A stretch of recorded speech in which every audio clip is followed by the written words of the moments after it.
guys heard of this band called Necrogoblicon? Is this real? Is that where the guy dresses like a demon? They goblin? have like, well, they You're like a ghost. not really any member of the band dresses like a goblin, but they have this guy named John Goblicon. He does a lot of their like YouTube shit. It's so fucking funny, man. I thought you just said John Gobblecock. John Goblicon. It's my porn star name. John Gobblecock's on set. Beat 'em Up 2, starring John Gobblecock. Welcome to the Horrible Film School, a safe place to watch scary movies. Professor Chris here with the Horribles, Professor Hootie. What's going on, fellas? Happy to talk about little girl dolls. What about you, Professor Joseph? So here we are. This is what our show has become. From Suspiria to Annabelle, we've gone from Red the movie to Jump Scare the movie. All right, boys, let's get this over with. Today's assignment, 2014's Annabelle. The lesson: never use a rare antique doll to dig your way out of the doghouse. We're going to switch up some hosting duties here, so I, Chris, will be leading the charge into this beautiful example of modern horror cinema. Beautiful. I'm glad you got to talk about this, because I don't want to talk about this shit film. Yeah, there was not a lot of envy on the line, I noticed, when I was assigned to handle this burden. Yeah. Is this the most recent movie we've covered? 2014? I believe so. Possibly. Oh. I'm pretty positive it is. Yeah, I don't recall. I think a lot of them has been like 80s and 90s movies. Let's go to the official horriblefilmschool.com to check it out. I mean, if it is, I think we could say that this is definitely going to reach the 15 and under audience, right? What year did this come out, Chris? 2014. Mama came out 2013. Yes. Beat 'em. We're definitely pulling in some, what gen are we in now? We're past millennials, whatever you call this next group of... Gen Z's, baby, who's fucking up the corporate world. Z's Yeah, and Stu youngins. just like me. Yeah, them Z kids. Speaking of socials, feel free to shoot me a snap at johngobblecock.com. Little I'm inside about joke. to just log on and change every username I have to John Gobblecock. During us talking about John there, I learned what I thought was a new band called Gwar, but not so new after all. Pretty big in like 94. It's a little late to the game. Nah, it's perfectly understandable. So as far as people behind the camera, not really a whole lot to highlight here. So I just will point out the director, Mr. John R. Leonetti. Leonetti. Known as the director of Annabelle, cinematographer on The Conjuring and Insidious Chapter 2, also a director for Mortal Kombat Annihilation, and what I think is the most telling credit here, cinematographer for Child's Play 3. Yeah, those last two is why this movie is a steaming pile of dog shit. Those are some 90s bangers, man. Dude, I fucking love Child's Play 3. Or, yeah, Child's Play 3. Yeah, is 6 great. and 7-year-old me and Joy were big fans of this guy's work. Mortal Kombat Annihilation is a travesty. Chucky's going to be your bro. Hey, yo, Chucky's gonna be your bro. Mr. Leonetti's got a strange streak. He goes from being head of cinematography in the first movie of a franchise, and then the director of the sequel for some reason. Like, he went from The Conjuring, like Chris said, cinematography, Annabelle, director, Mortal Kombat 1, cinematography, Mortal Kombat 2, director. Yeah, he should just stay behind the camera. He's like the guy that when a head coach gets fired, they're like, well, let's just promote the offensive coordinator. You just assume the assistant manager The knows interim, you his talking about shit. the interim head coach? He just doesn't have a job next year. They don't even give him the fucking his old job back. Just fucking say, you gotta move on. That ain't right, man. This man directed the most successful movie in the history of the Philippines. Oh, I did see that. Highest grossing movie ever, Annabelle. Butterfly Effect too. As a man who lives in the Filipino dense area of the country, Whoa! I I now know to buy a bunch of Annabelle dolls and just give them out, because apparently they love them. They might attack you for that. I'm not sure. The producer, the great James Wan of The Conjuring, Insidious, and Saw fame. Yeah, but can't anybody be the fucking producer though? Isn't that like kind of a shit credit? Yeah, but I mean, you got to mention him It's because cash in. if it's not for him, no one's watching this movie. Not for the universe. Brad Pitt was the producer of 12 Years a Slave, and apparently that won an Oscar. Just Just won Brad him Pitt, an Oscar. He got the Oscar for that, man. Didn't do shit. He was in that movie. Yeah, for like 5 seconds. Yeah, but his part was great. He was like the white guy who sympathized. Yeah, naturally. The only white guy. The good white guy. Who sympathized. If you put up the money to make a movie like that, You're gonna paint me in a good light, buddy. You're gonna make sure you're the one good white guy in it. You ain't fucking Benedict Cumbersnatching me up in this movie. I thought that was Michael Fassbender. Who's that little guy who's playing the Riddler in the new Batman movie? Paul Dano. He's Dude, great. you're not fucking Paul Dano and me in 12 Years a Slave. God, Paul Dano was a fucking he prick. was an asshole, dude, making him re-nail all them boards and shit. Singing that song. God, it was These bad. slats ain't straight, boy. Great actor though. Great actor. Said fantastic. Everybody in that movie's a good actor. Yeah, true. Great movie. All right, you boys. You got any more behind the scenes notes before we start digging into this bad boy? Outside of the actual Annabelle doll was a Raggedy Ann doll and not some monstrosity that looks like fucking Chucky's son Glenn. Not really. Oh, and the fact that the guy who did the screenplay also did the screenplay for like It 1 and It 2. Cary Fukunaga? He didn't write this shit. No, the screenplay. He wrote It Chapter 1.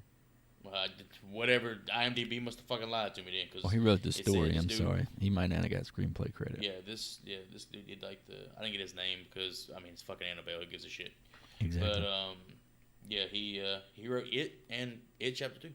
John, played by Ward Horton, is from our home state, fellas. Oh, shit. And he attended Wake Forest University, where he received his business bachelor's degree. Goodbye, you, John.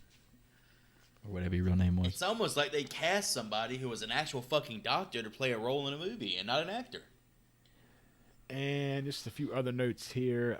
Texas State University Assistant Professor of Religious Studies, Joseph Laycock, that is his name, says most skeptics have dismissed the Warren Museum as full of off-the-shelf Halloween junk, dolls, and toys, books you could buy at any bookstore.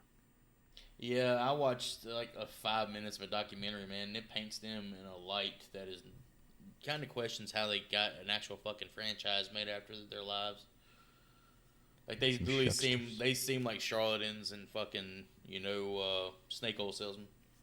100%. I don't get. And the last thing I got is a science writer named Sharon Hill criticized the sensationalization press coverage that the Warrens Occult Museum received, because she said, like the real life Ed Warren, real life Annabelle is actually far less impressive.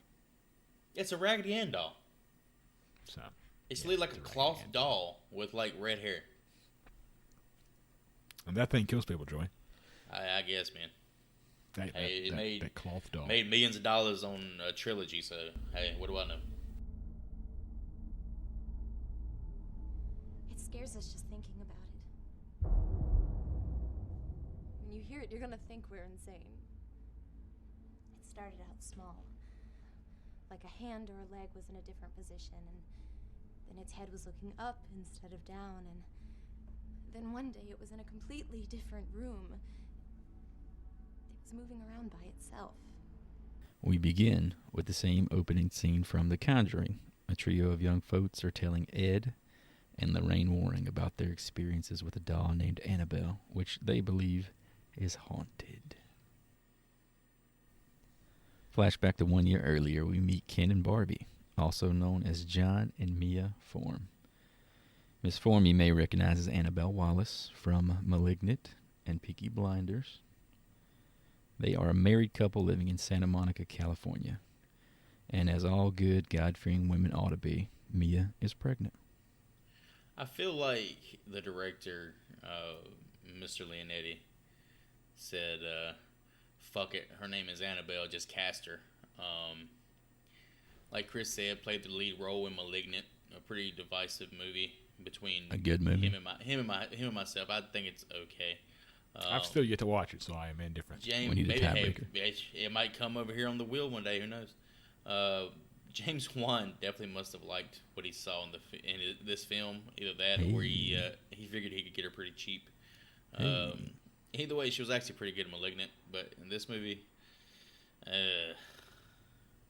The couple rides home from church with their neighbors and argue over baby names. Oh, no. We're not going to skip over the church, Chris. Okay? James Wan and his fascination with the Catholic Church. It's always the Catholic Church. Every time. they're the only ones that can stop the devil, bro. Why can't it be like a Baptist church? They with, can't like, stop the full devil. band They invite the devil in. and like snakes and shit. Like, it's just go all out, man. But That's no, it's the Pentecostal, Catholic dude. Church. I used to be Catholic down with that Church. shit. Are we not going Is to... it Pentecostals use the snakes? Yeah, they have the snakes and the speaking in tongues.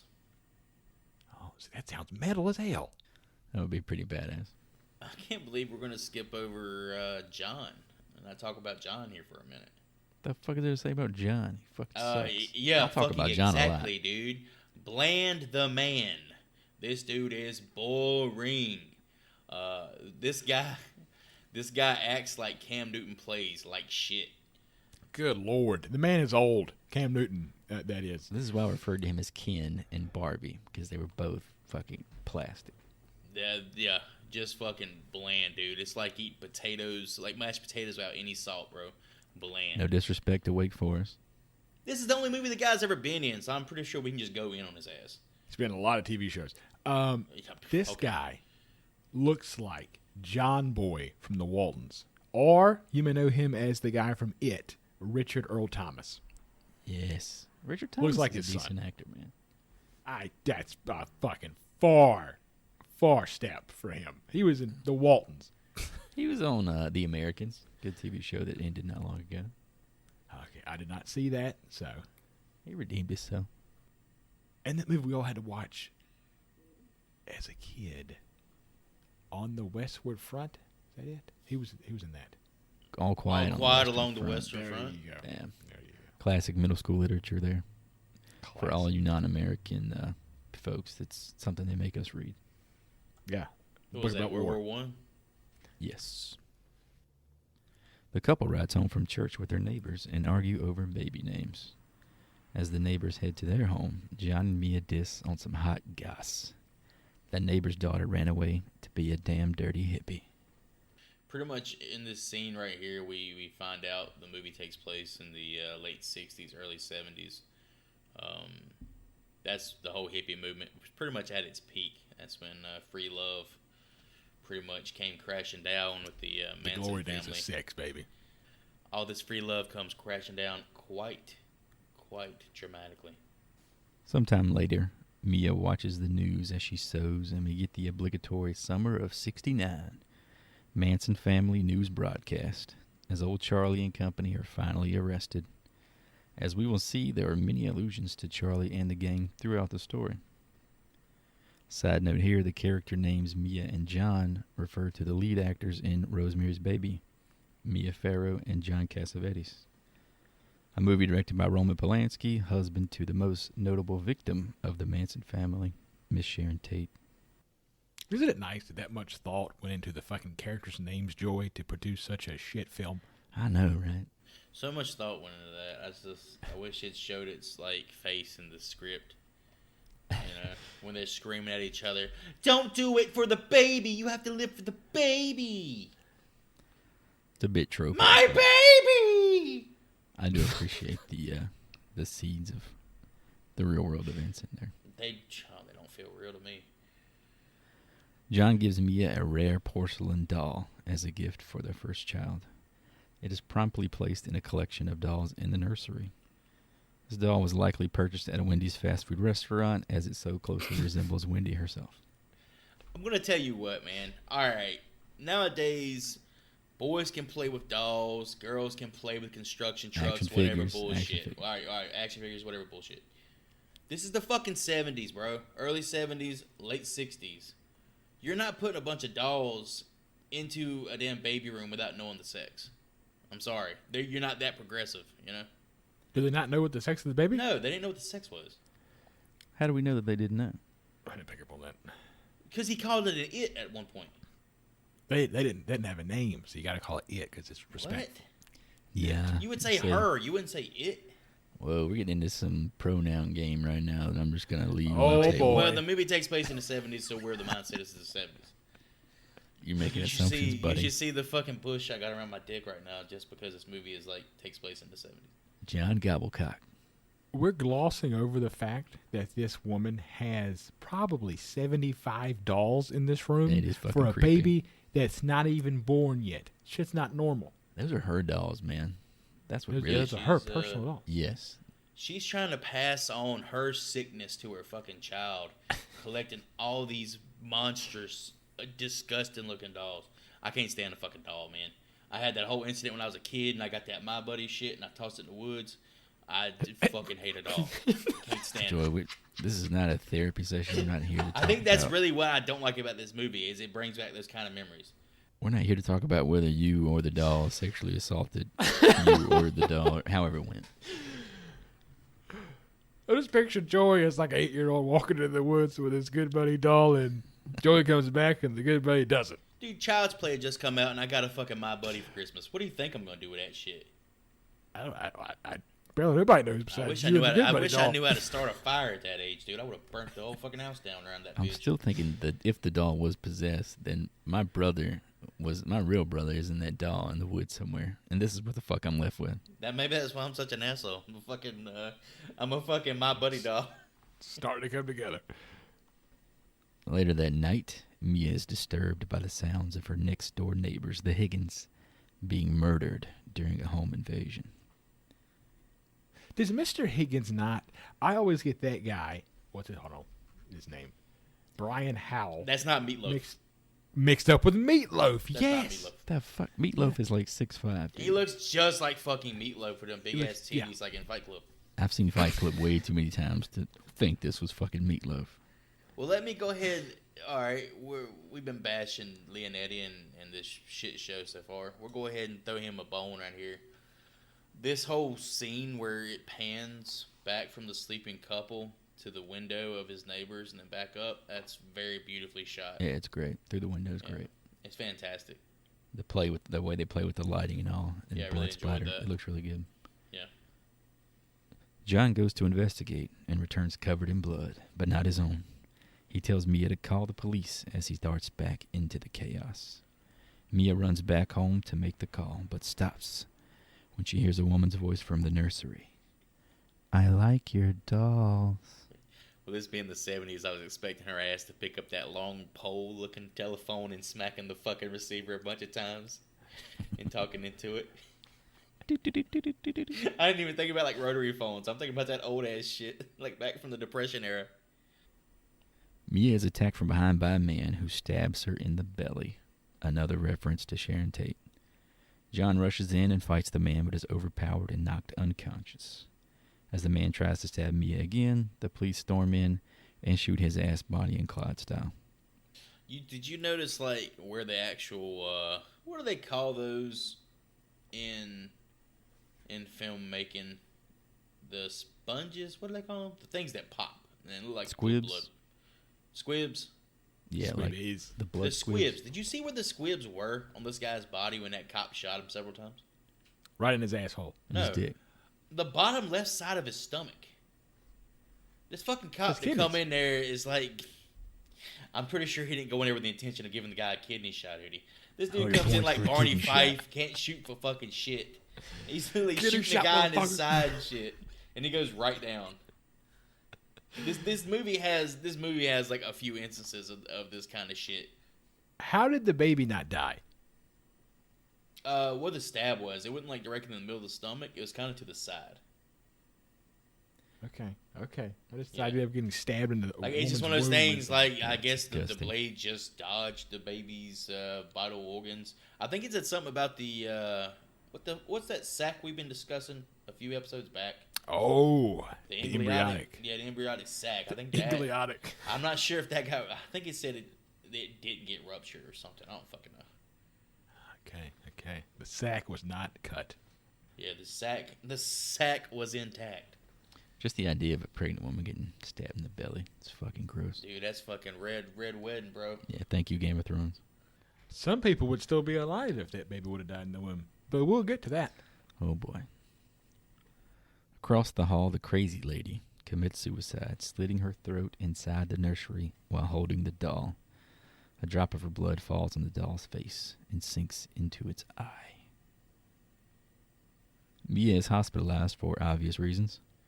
The doctor says the baby is A-OK, but Mia's cervix was damaged. Thanks, John. So she is ordered to stay bedridden for the rest of her pregnancy. So let's step back a minute to the scene where Annabelle, isn't the name of the actual like girl whose blood fell on the doll's name Annabelle? Yeah, that's confirmed right after this. All right, so the blood droplet fell into the doll's eye, right? Mm-hmm. And you know these hippies, they got that free love movement shit, right? Having sex with like a bunch of different people. Where's this going? Is this an STD approach here? You know when you get a little poop, you get a little poop in your eye. Oh, you got pink eye. I don't know that. You get that pink eye, bro. Now, I know somebody got pink eye. Live with me. If you eat ass the wrong way, you get pink eye. You know this person's got an STD and the blood got in the eye. So, can you have eye herpes? I'm just throwing it out there, man. We're expanding on the Conjuring universe. Let's fucking expand on it, you know? Oh, yeah. Let's give him something to talk about, Chris. Right? Give him something to talk about. Talk about love. News reports identify the assailants as the Higgins' estranged daughter, Annabelle, and her unknown fuck-up of a boyfriend. They murdered her parents and are said to have been part of a demonic cult. God, these movies and the Catholic Church and the fucking satanic panic. It's such easy bullshit. So is the implication here that they may be part of the Manson family at this point? Because they're using that on the news to spread the fear, naturally. Yeah, probably. If you look at the amount of people who have killed in the name of Satan to the amount of people who've killed in the name of God, it is astronomical how many have killed for the purpose of God. How about those that have killed in the name of oil? Trump 2024. Let's go, boys. Rise up. In the name of. Rise up. The couple heads back home, and John still does not understand the concept of locking the fucking door. It's 70s, man. The 70s after your wife's just been stabbed in the gut. Nah. John fucking sucks, dude. Nah. Fucking nah. Sometime later, an unmanned sewing machine wakes up the couple, and we find the lovely doll propped up against the wall in the nursery. So, she gets plopped in a rocking chair. The following morning, we hear that same chair rocking on its own. Fuck. This doll cannot stay still to save her fucking life, dude. What if they just put ADHD. what if they put like jingle bells or some shit on the doll? You'd fucking know every time she's doing some bullshit. Every time she's up to some sort of fuckery, you'll know she's like out and about. What if she removes the jingle bells? I mean, I guess, but damn, Juke just your put ass. her real tight. She ain't got thumbs, dude. What the fuck she gonna do? How's she gonna do that? Spin move. I will say that I went to a Comic-Con in Niagara Falls, and they had the Annabelle doll there. Have no idea why. And it was in this damn rocking chair, and people like freaked out about it. Like they were scared of this doll, and I just don't understand it. He's been flexing on us a lot today, dude. I went to Niagara Falls to the Comic-Con. fucking travels. I got the fucking Clamato juice Bud Lights, and I went and saw War. He's on Air Force One while we're recording the fucking shit. podcast. I work from home, fellas. Okay, I don't have much to brag about, so I got to brag about something. As soon as he gets out the house, he's like, I gotta find a story. I gotta find something to talk I about. got to find something to bring to the show. And since Annabelle was holding the doll when she died, Mia asks John to throw it away, and John, the greatest husband ever, does just that. The next day, Mia is sewing and watching TV, multitasking like a fucking pro. In the kitchen, the stove turns on as if by itself and heats up some Jiffy Pop. Mia cuts her finger on the sewing machine and tends to her wound, unaware when the popcorn catches fire. She eventually smells the smoke and sees the flames. Does she stop, drop, and roll? Nah. She tries to run out of the house, trips over a chair, falls on her stomach, and as she begins to crawl to safely, she is dragged back by an unseen force. A group of men, luckily, then run into the house and pull her out. Once again, she is taken to the hospital. You know what it was? That baby smelled that popcorn cooking. It was trying to get to that popcorn, so it then pulled her back. She said, let me get some of that popcorn before we get out of here, babe. Damn, is that white cheddar? Pull her back. I'm really intrigued on the fact that one tray of Jiffy Pop can make a fucking kitchen explode. Yeah, that's really intrigued. There was gasoline in that fucking Jiffy Pop, no doubt. John seasoned that shit before he left. John rushes into the hospital room to find Mia unharmed, with a healthy baby girl to boot. They decide to name her Leah. As any sane person would do, Mia refuses to return to the house, and they agree to find a new home. They moved to Pasadena! Moving on up, moving on up. So as the boys alluded to, the family moves into an apartment in Pasadena. Mia unpacks her dolls and finds the one that had been discarded. But who gives a shit? No need for any more questions about that. She's back in the starting lineup, baby. Dirty as hell. This doll somehow still manages to land the most primo spot in the fucking brand new nursery. This doll is covered in fucking bacon grease and baby shit. Doesn't even wipe the fucking thing off. When she licks her finger and wipes his cheek and then licks her finger again, dude. You know she's got salmonella or something after doing that. So is your grown-ass wife having this collection of dolls like a total deal-breaker for a relationship? Yeah, my dick won't work after that. It's definitely up there because there's some psychological shit going on there. Furthermore, how does this guy who is in med school, how do they afford all these dolls in this apartment and this nice house and all this shit? They're vintage, baby. Fucking rich-ass white people, man. You know it's the wife, man. You know she come from money having all them dolls. So if you didn't know she had all this shit until you moved in together, can you legitimately, like, just bounce? Well, here's the thing. I'm fucking leaving. You've seen what Annabelle Wallace looks like, right? Yes. She's hot as fuck. So she's a good-looking lady. I think I'd put up with them dolls, you know? Put a baby or two in her, then you're kind of stuck. Like, she's stuck. She can't do no better than you now, you know? Stretch marks and her fallopian tubes is all fucked up. George is pretty much lay out how to trap somebody in let's be real. Let's be fucking real about it, man. Come on. Entrapment 101, taught by Professor Joseph.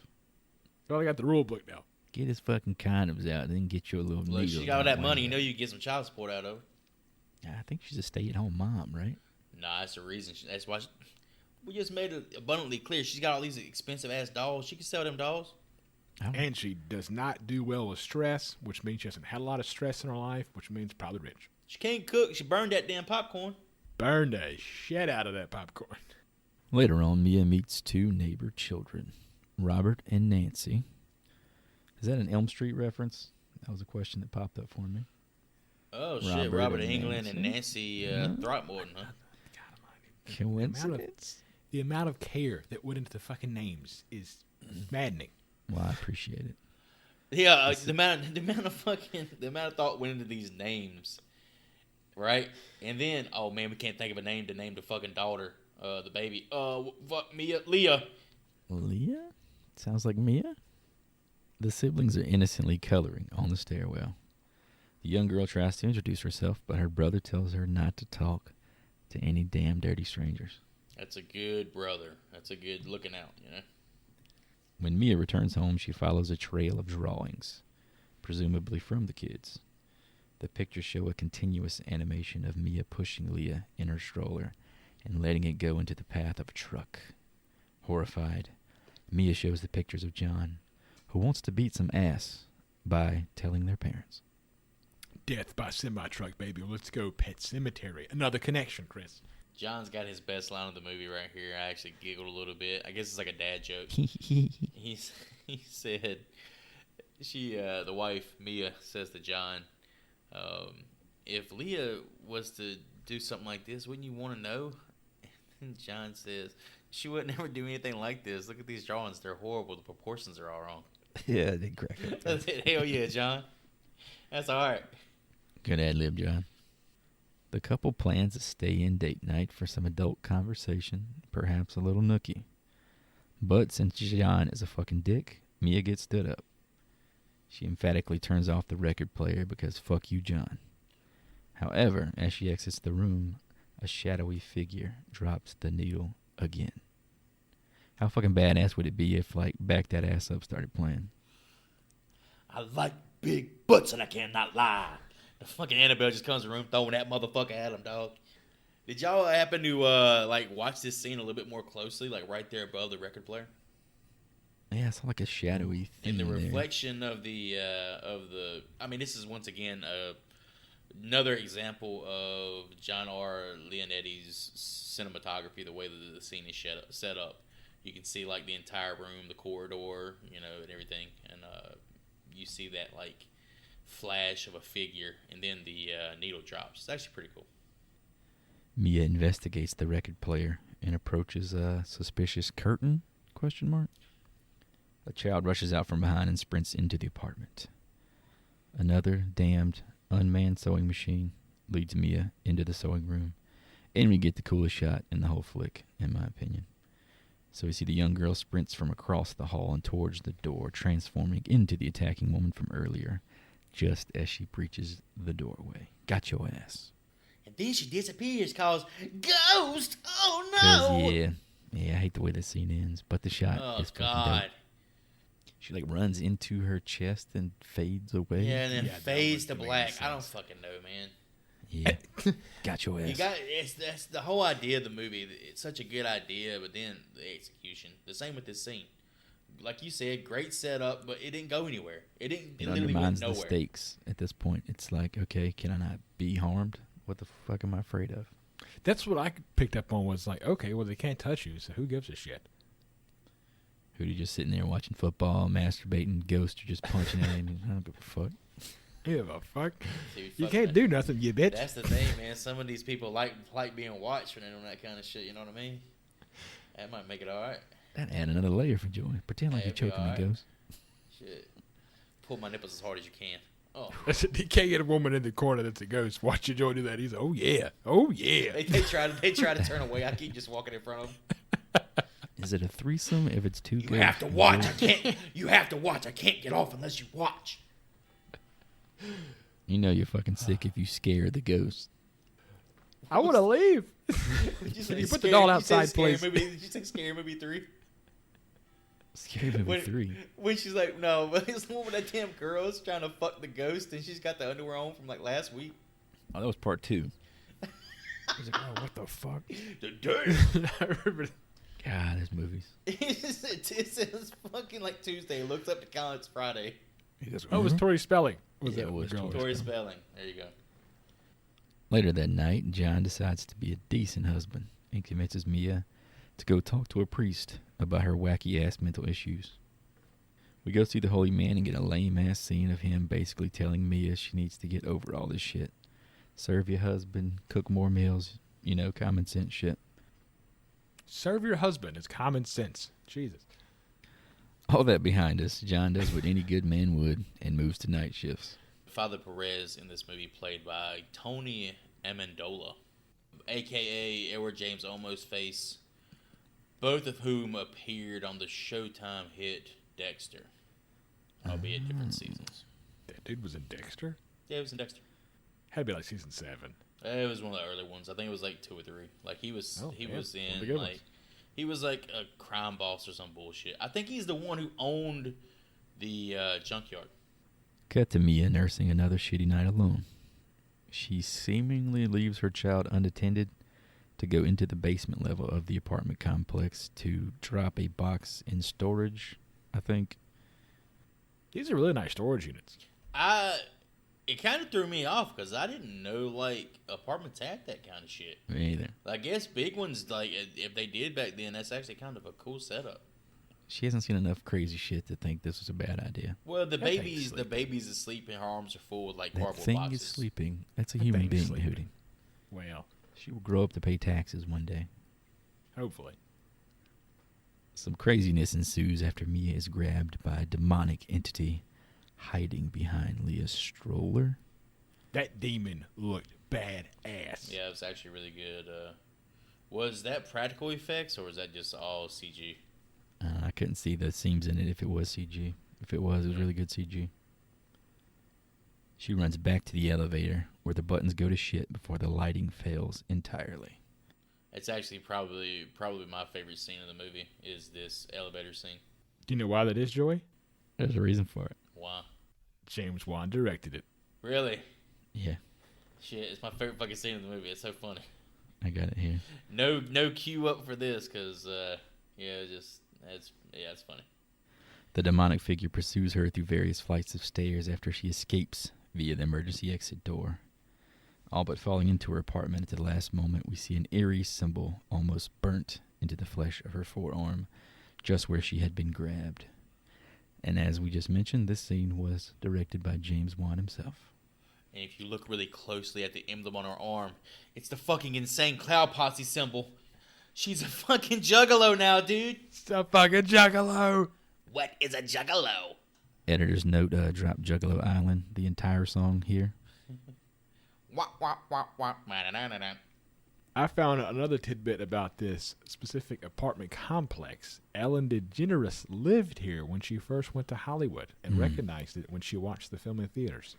So there was abuse here for well over 40 years, what you're telling me. Well over, because she is an asshole. Well, you talked about this being your favorite scene, Joe. You wanted to highlight any particular thing about it? Just the way it's shot. Like, that single fucking from behind the back and, like, the doors opening and slowly closing. Oh, yeah, that was fucking tense, man. Opening, closing. It actually added a sense of dread that the rest of the movie, for me, really lacks. It really is, like, in my opinion, this is, like, the first scary thing in the fucking movie. Maybe the only scary thing in the movie, honestly. Mia calls Detective Clarkin to gather some information about Annabelle and her crew. He informs her of their history as a cult called the Disciples of the Ram, one designed to summon a demon by claiming a soul. The symbol we saw on Mia's arm matches the one drawn in blood at the scene of Annabelle's suicide. That's such a fucking cool name for a cult, man. The Disciples of the Ram. The Disciples of the Ram. That shit is so metal. Mia goes to a bookstore run by a woman named Evelyn, who you may recognize as Alfred Woodard from Scrooged. That's my girl. I got the same note here, dude. Grace from Scrooged. Probably my Yes. all-time favorite Christmas movie. Maybe Classic. a close second to Gremlins. Gremlins is like top-tier shit. She also played the role of Ruby Jean in a little-known show called True Blood. Oh, shit. Sookie, Joey being the I True am Blood fan. vampire. Sookie, I am vampire.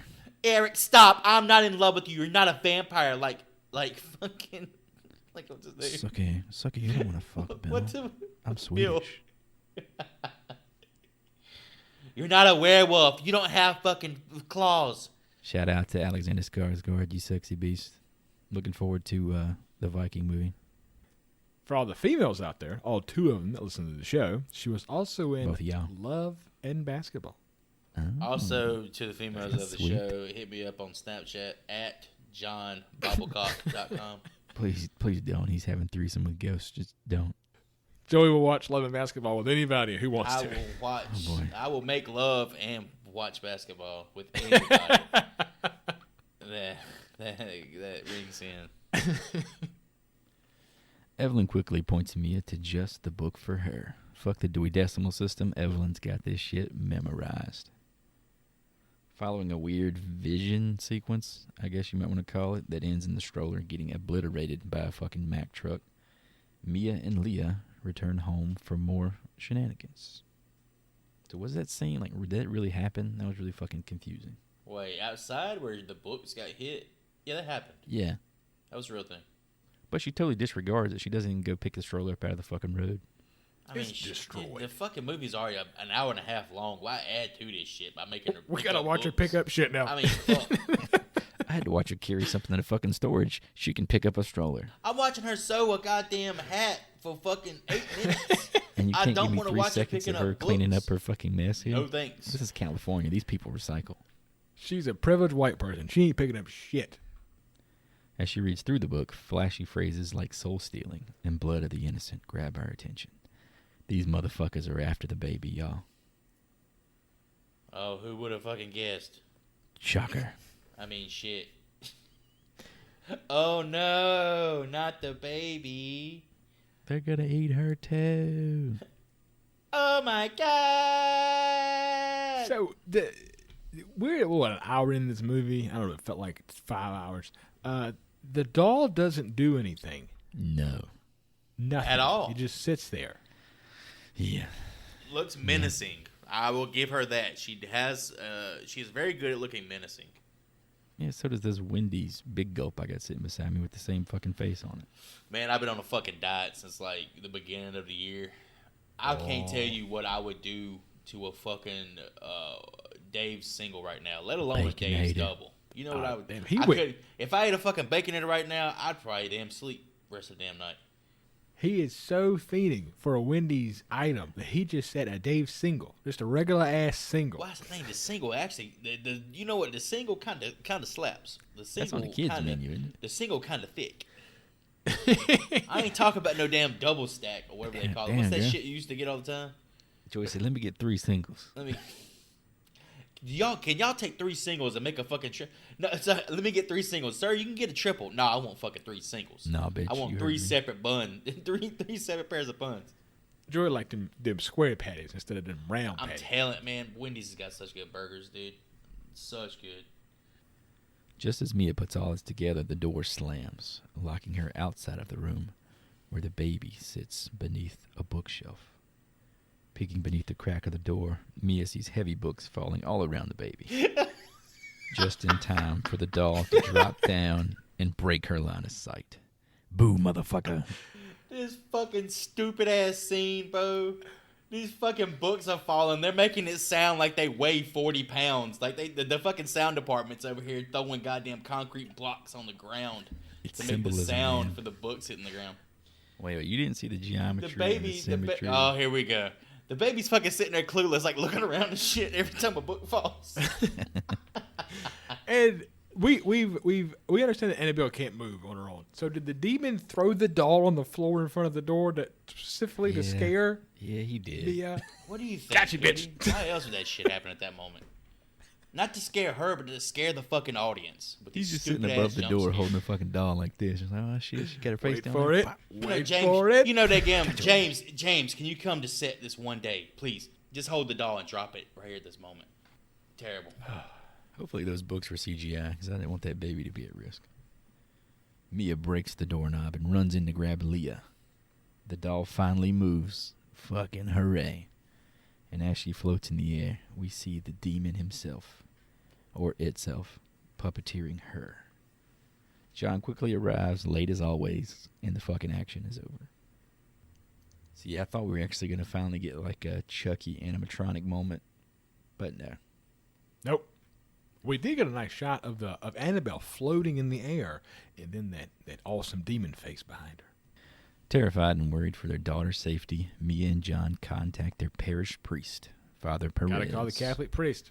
Yeah, I mean, every time I have like one or too many hemorrhoids come up, I'm going to the priest, you know. Gotta call the priest. He has all the answers. He's They better know than a everything. doctor. They know everything.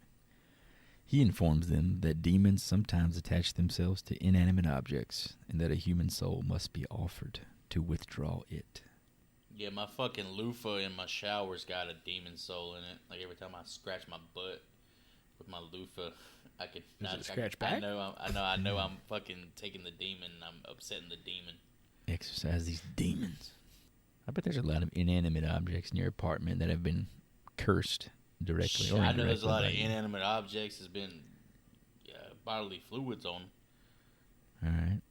Remind me never to borrow sugar from your ass again.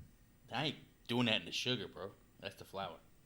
Without any hopes of exorcising the demon from the doll, Father Perez decides to take it away to seek help from a quote-unquote married couple. This is obviously like a little tongue-in-cheek reference to the old Warrens, right? Oh, God. These fucking snake oil salesmen. Yeah, I suppose so. Damn right. However, before he can enter the church, the demon haunting the doll throws his ass like a little paper airplane and snatches the fucking doll right up. So I got a big issue here.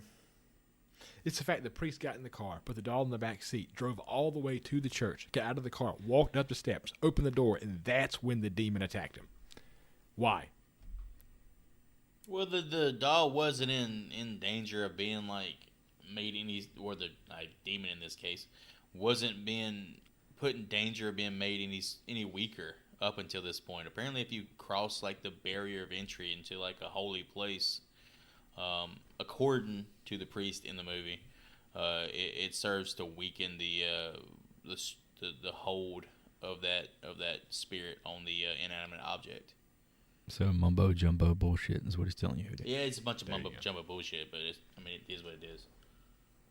You gotta drive the plot forward. Annabelle's doll's gotta get back to the fucking guys. Gotta get back to the house somehow. Again, the movie's all about plot. I understand. We gotta take the MVP off the table, man. You can't have a fucking priest out here just fucking destroying everything like a badass that he is. A superhero. Sometime later, Evelyn sits at home with Mia, and John attends to the hospitalized Father Perez. Evelyn tells Mia that she lost a daughter named Ruby when she was Mia's age. Ruby died in a car accident caused by Evelyn. In her depression, she planned to slit her wrist. However, she claims to have heard Ruby's voice telling her that it was not her time. At the hospital, Father Perez warns John that he has sensed the demon's powerful presence and that its true intention is to claim Mia's soul. John immediately calls Mia to warn her and urge her to leave the apartment, but he doesn't get the message through due to static interference. In my old-timey phones, man, that's what happens. Full disclosure, I thought Evelyn was a part of, like, the demonic Dude, atmosphere. I was fucking so hoping it would take that You turn. racist pieces of shit. I was hoping she was going to answer the phone and like she was going to be like the devil or something. Oh my god, it would have been so much better that way. I'm glad, man, you got the same idea. I was She so had, like, fucking demonic ready for that. books and shit. She's always around telling weird stories and shit. Like, I thought she was the demon. I was so ready for it to take that turn, and the movie just doesn't have the fucking guts to take that turn. It has the guts to name every fucking character ever and harmed of it, though, Joy. The fact that you two sick bastards can't rationalize that some neighbors are just good people is appalling. I guess, but I mean, I live in suburbia. There's only a handful of good people in suburbia, buddy. it would be remembered as being a better movie than what it is had it went the other way. A knock at the door leads Mia to open the door for what she believes to be Father Perez. Spoiler alert, it ain't. In a callback to some heavy-footed ceiling neighbors, our demon tosses Evelyn's ass out the apartment like a Scrooged VHS. That cheap scare got me, and I'm very sad to say that. Ah, damn it. Yeah. We gotta incorporate a drinking game into our watching here. Anytime you react to a jump scare, you take a fucking shot, boys. There's got to be like Evan Williams. It'll be some rough shit. Now going mano-y-mano, Mia is left to settle this shit once and for all. She finds herself in the nursery, no sign of Leah, but our sweet Wendy doll lies in the crib. Mia grabs the doll and bashes it against the crib before throwing it across the floor. The doll appears to turn into Leah, bloodied and dead. Mia runs over to her and cries, thinking she's killed her baby, before it turns out to be one of Mia's giggling dolls. Another scene. They ain't got the fucking balls. Fake out, motherfucker. You ain't got the balls, bro. I mean, fuck. That right there would have been fantastic. Now, obviously, murdering a baby isn't fantastic. What the fuck is wrong with y'all? Obviously, it's not. But the movie wouldn't be so forgettable had something like that actually had something of substance happen in this fucking movie. It wouldn't just be another shit movie on the pile of shit movies in the franchise. I'll wait for my response till you get a little further, and then I have a big issue with this film. All right, let me get some more plot out the way here. I'm looking at my fucking grade right here in my notes. I'm kind of talking myself down to a lower grade, just like talking about. I think I might actually just change my fucking grade on this shit. That's the point of our discussion, man. After some classic "What do you want?"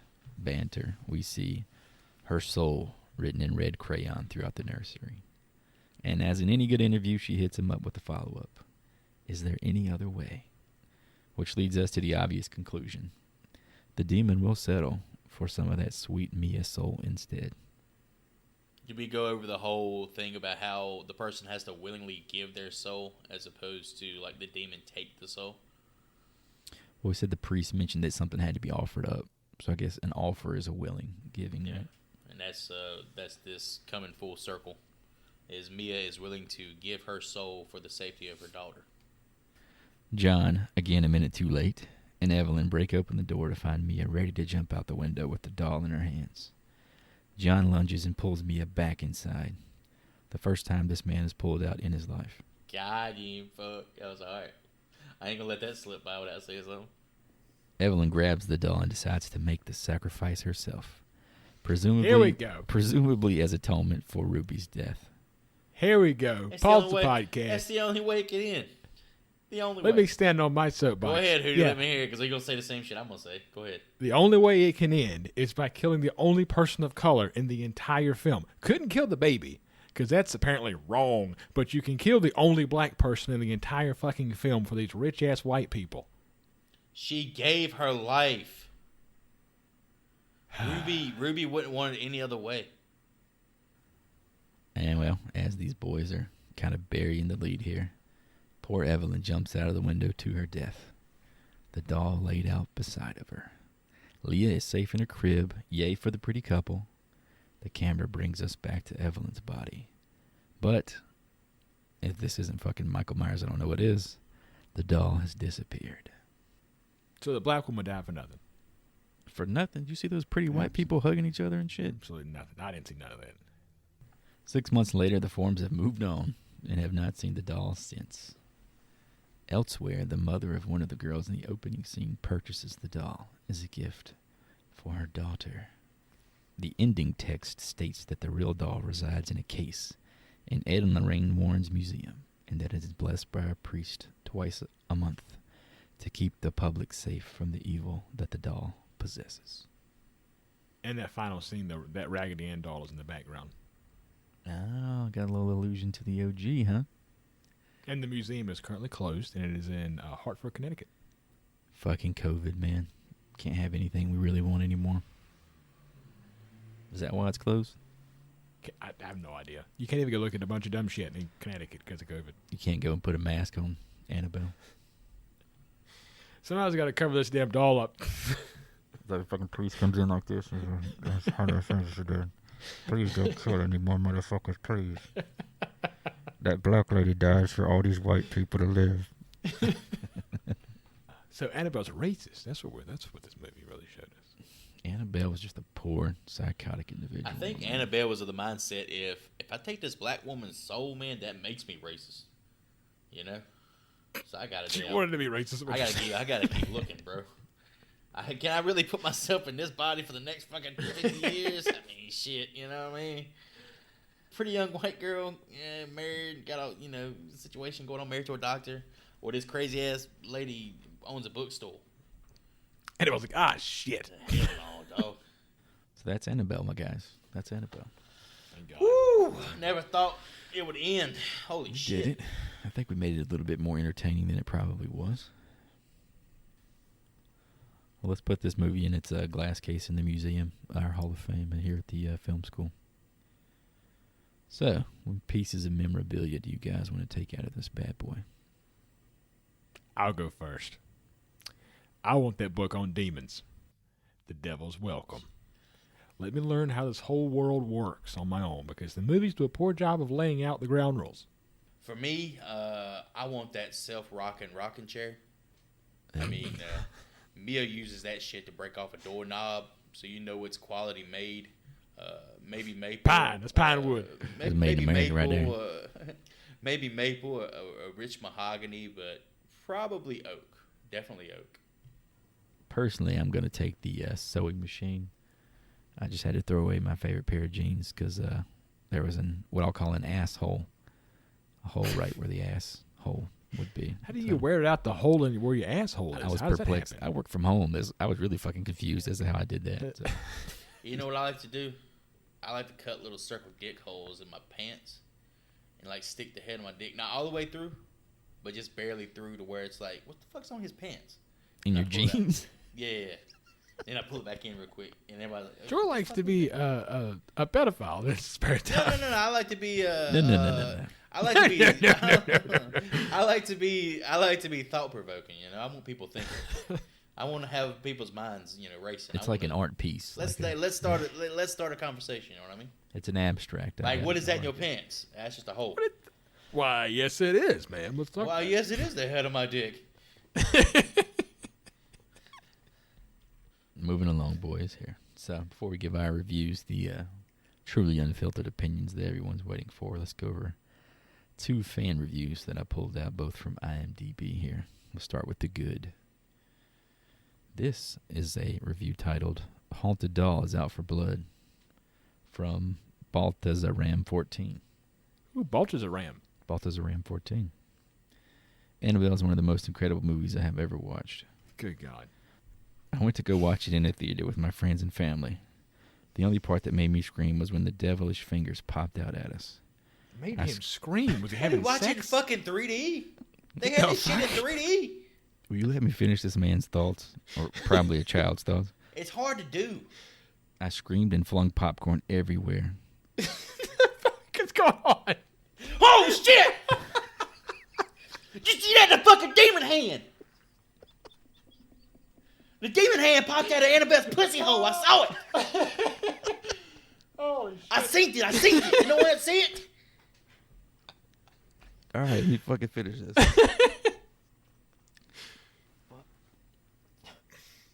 My bro.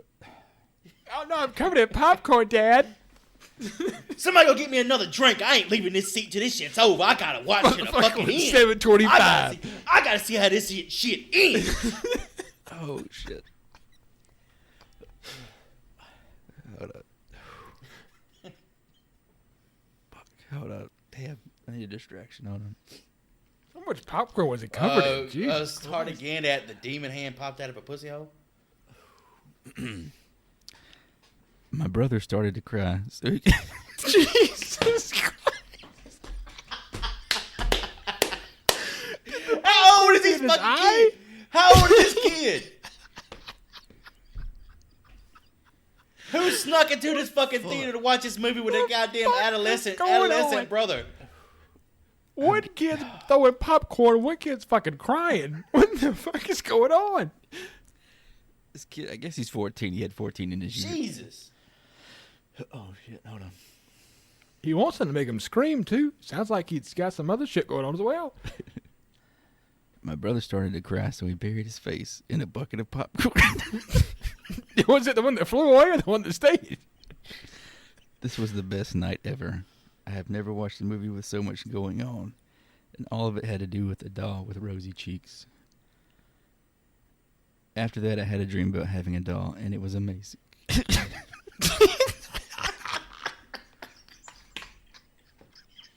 Oh, fuck my ass, dude. Holy shit. Oh. Is that it? No. Oh, fuck.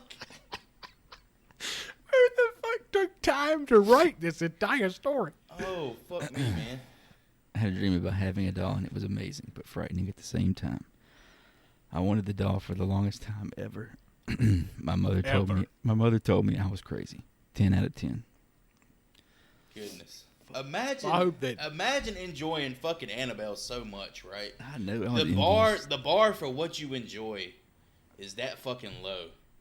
How much are you gonna enjoy everything else, like for the rest of your life, like in terms of horror movies? This is the person who thought Avatar was the greatest movie of all time. Leave this poor kid alone, man. Yeah. Well, I hope that Rob Lowe 14 got his Annabelle doll. I think they sell them now. So you fucking His pop favorite cherry. scene is a scene I didn't even think I didn't know happened in the fucking movie. He flamed popcorn all over himself, Joey. Not his brother. His brother kept his popcorn. Oh shit! He was just crying at it. That's funny. Yeah. Shout out to that kid. You made my fucking night, buddy. All right, here's a bad review I grabbed. This one was titled, "Do Not See This Movie." And then it says, spoiler alert in parentheses. It says it's written by Frank Castle. This is written by Lindsay Lou, 128332659. Jesus, that's a social security number. She said, if you haven't already seen the movie Annabelle, please do not go. I knew better than to open my mind to such a movie, but for the thrill of a scare, I went last night. This movie is incredibly sacrilegious. It saddens me to know that millions of people who have not realized it are being deceived. God warns us of false prophets. Be careful, the media has a lot of subliminal messages out there. For instance, in this movie, evil triumphs over good. A priest claims he doesn't know what to do to help a family. This insults the power of God. I'm sorry, but this is trickery. You do not win by sacrificing your soul to the devil. He wins, and that is what he wants. And Jesus did not sacrifice his soul to the devil either. Duh. 1 out of 10. God almighty. I feel like I just went to church. Did she just get done with like a Sunday service and go right to watch fucking Annabelle? That's the two ends of the spectrum right there. This movie also made the priest seem like a superhero, so I'm really questioning some of that. The crazy part about those two reviews, the dude who was in love with the movie sounds so much more sane than the other person who was talking about the religious aspect of it. Exactly. It's fucking Annabelle. You're thinking way too hard about it if you're seeing like any sort of religious angle whatsoever. That lady has been washed in the blood, Joey. Okay? The blood of the Lamb. 1 out of fucking 10. So yeah, there's your A+ and there's your F reviews. There you go. Well, So with those two in the books, where did you two fellas wind up on Annabelle? I think that review is better than that movie. Fucking great. It's a no for me, dog. This ain't it. Gotta plop a big, fat, veiny, throbbing D-grade stamp on Annabelle's forehead. I was thinking about going with a fucking F after all this, but hey, let's stick with the D. Just too many unearned jump scares that really aren't all that scary. The characters feel flat and are unrelatable with their choices and actions. There's just no one to root for at all in this movie. The story unfolds in the most predictable fashion, and it just feels like such a wasted opportunity, with the Annabelle doll being one of the more memorable characters / objects from the Conjuring universe, if not the most memorable. It's not all terrible, however. The cinematography is top-notch, as it should be, with Mr. Leonetti in the director's chair, and that elevator scene was well done, as well as the neighbor kill sequence early in the movie. If you like killer doll movies where the doll does jack shit, give Annabelle a shot. Otherwise, steer clear and check out Dolly Dearest, a movie far more entertaining, albeit corny as hell. So, to piggyback on what Joey just said in my review, I also gave this a big old fat throbbing, big old D. Typical big budget cash in for a horror franchise that is in the James Wan quote unquote Conjuring universe, which is becoming pretty sad at this point. Wan set it up so well with the first Conjuring and Insidious. The first Insidious was fantastic, but really nothing after that holds much water. This is a movie about a killer doll in which the doll does fucking nothing the entire movie, which is super frustrating for me, for a guy who loves movies like Child's Play, Demonic Toys, and Puppet Master, just to name a few. If you need a killer doll fix, watch one of those aforementioned films and skip this pure, cheesy bullshit. Dude, we done dropped a fucking hammer on him, bro. Holy shit. Yeah, so I myself gave this a D-, actually. Looks like I'm the fucking low man here.